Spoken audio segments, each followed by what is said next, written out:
Hey, welcome back. It's your Mario Dude, and we're back at it again with another VR video. So let's get right into the meat.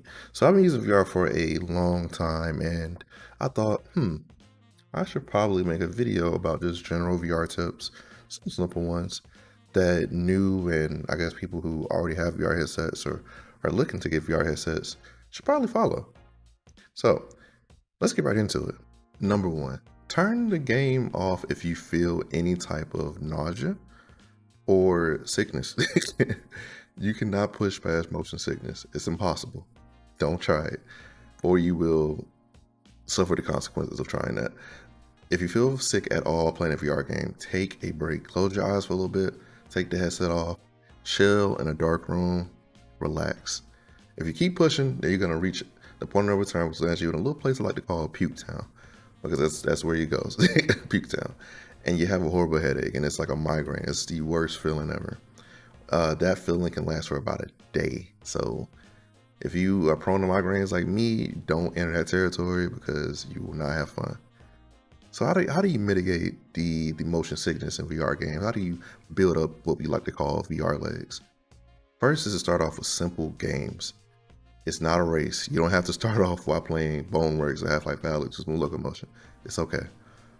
Don't feel embarrassed if you have to start off using blink or teleportation methods of transportation in VR games, because those are put in the game for a reason. They're put in the game for beginner VR players or for people who suffer motion sickness really bad, which there are a lot of people that suffer motion sickness really bad because most of the time your brain isn't used to VR. Your brain has to get used to VR because it's a new experience for you, and like any type of other muscle, it has to train to handle that type of interactivity, because essentially you're leaving reality to your brain. So I have been playing VR for 6 months, and I can handle about max 15 to 30 minutes of smooth locomotion in more demanding VR games like Half-Life Alyx or Boneworks. A lot of people, even veteran VR users, will say that they can maybe handle that max also. So build up your VR tolerance. It's okay. Some people are naturally good at not getting motion sick in VR or in general, and some people are more prone to it. I think I'm more prone to it. It depends on the person. Number two, use the straps on the controllers. Don't be an idiot. If you just bought a VR headset, or you just have a VR headset in general, you don't want to waste your investment on controllers by them flying out of your hand when you're playing like Beat Saber or any other type of VR game where you swing your controller around like crazy, like Blade and Sorcery, because you didn't strap your controller to your wrist. There are too many videos of people online breaking TVs, monitors, walls, hands, fingers, and other important things because of poor strap usage.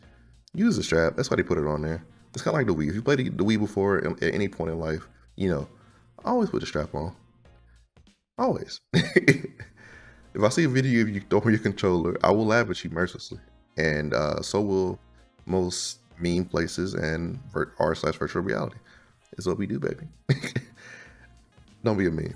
Number three, if you can play VR wirelessly, do it. Wireless VR is some of the best VR experience pretty much ever. It is honestly the most satisfying way to play VR with free movement. The immersion factor goes up by at least 100%, which is a lot. A good example is the Oculus Quest 2 using Virtual Desktop.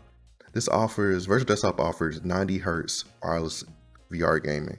If you have a wire setup, so like a Valve Index, HTC Vive, aka or Oculus Quest 2 or Quest 1 with the link cable, a pulley system is also very good to use. Like if you watch like people like Thrill Seeker or a lot of wired VR users, they have with the Kiwi pulley system, and also adhesive cable holders like to stick on your desk. They kind of run cables throughout your VR space.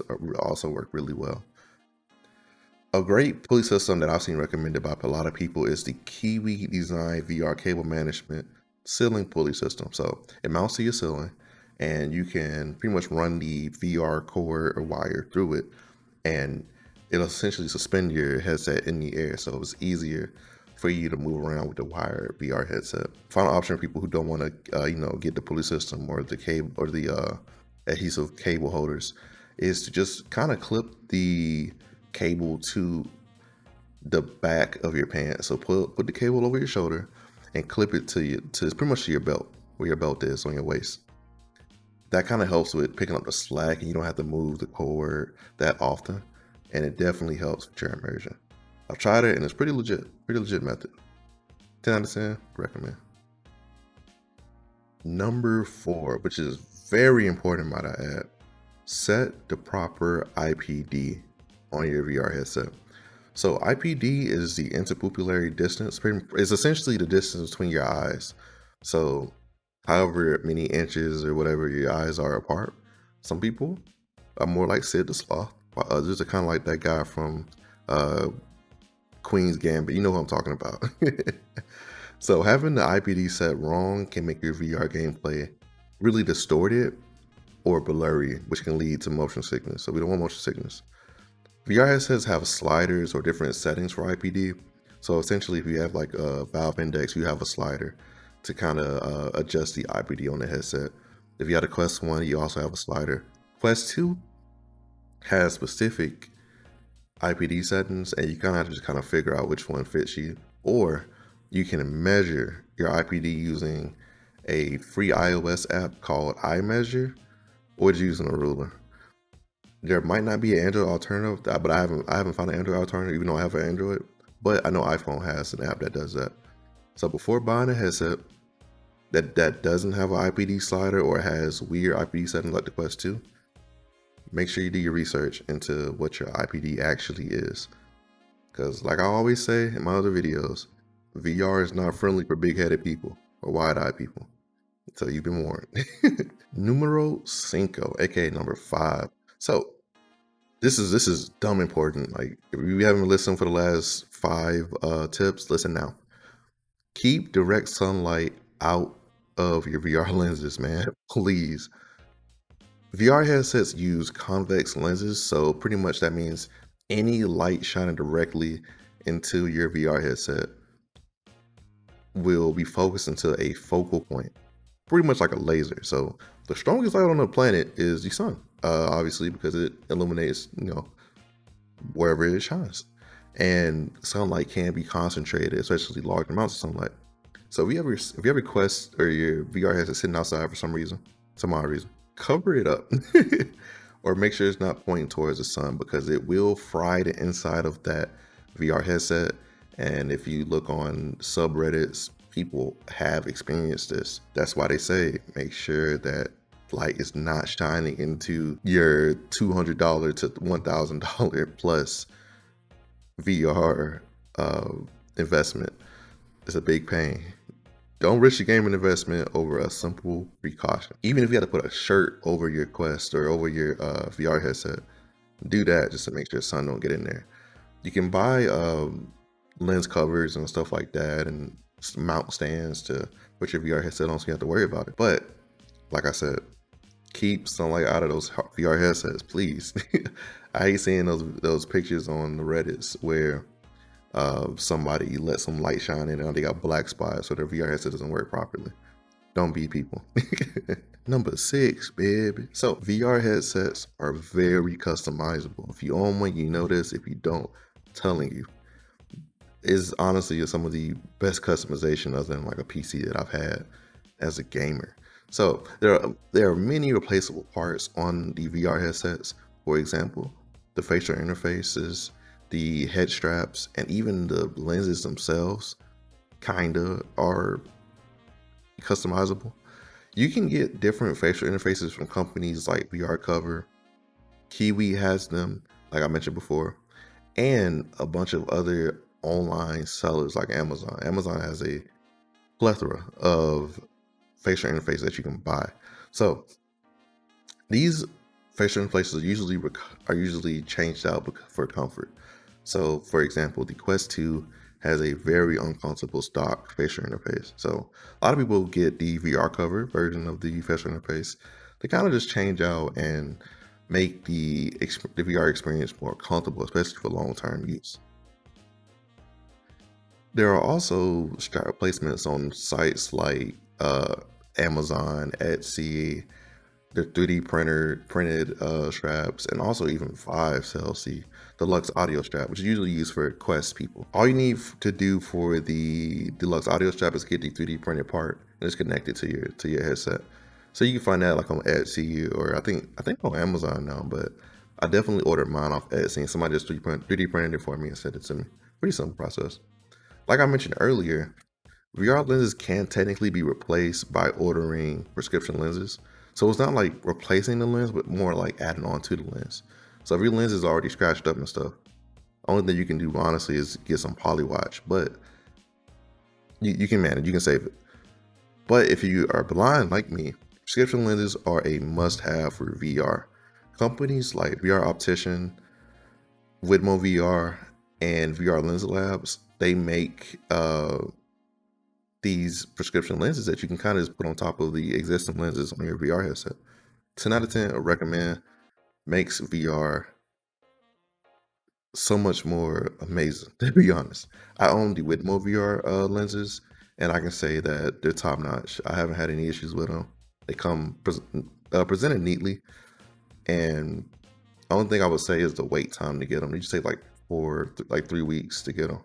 But honestly, it's worth it for months of playing VR at decent eyesight. Because I'm blind as a bat and I can see it in VR.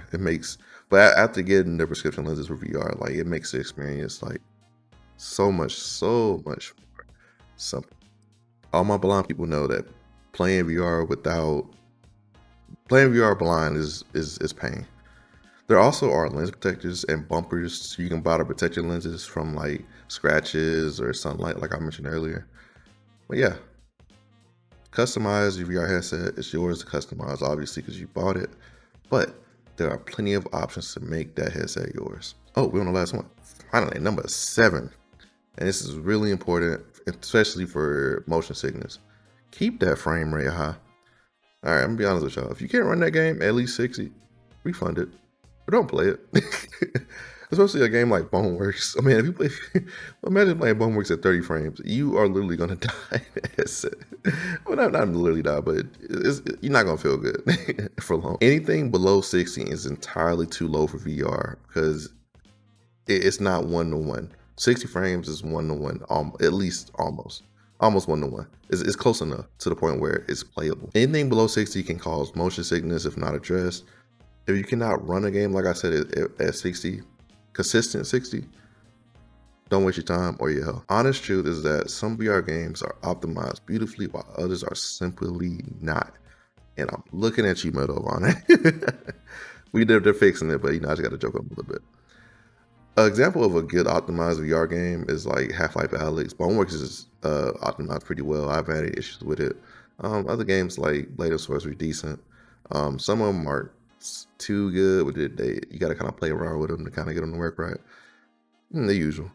It's to be expected of a new frontier of gaming, a new frontier development. But to kind of negate the badly optimized VR games in your life, make sure you read reviews for VR games, because I have dodged some big bullets in terms of just buying VR games that are optimized like a foot, like Bethesda games almost.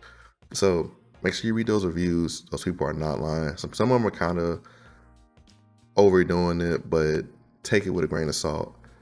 Make sure you buy it on a platform where it's easy to refund. If you buy it on Oculus, it might be a pain in the cheeks to kind of refund sometimes, but that's why I try to get most of my Steam VR games on, Steam. Well, my PC VR games on Steam, excuse me. That's a better way to say that. So, be warned, please keep your frame rate high for a good VR experience. All right, that's 7 absolutely fuego tips for VR users. I hope you learned something or was reminded of something that you learned before by watching this video. If you guys like this style of video, I definitely wouldn't mind releasing more content like this. I do like this type of video. It's more funny, a little bit more fun to record. Also, if you enjoyed this video, please like and subscribe. Smash that like button, smash that subscribe button. Try to get the channel growing.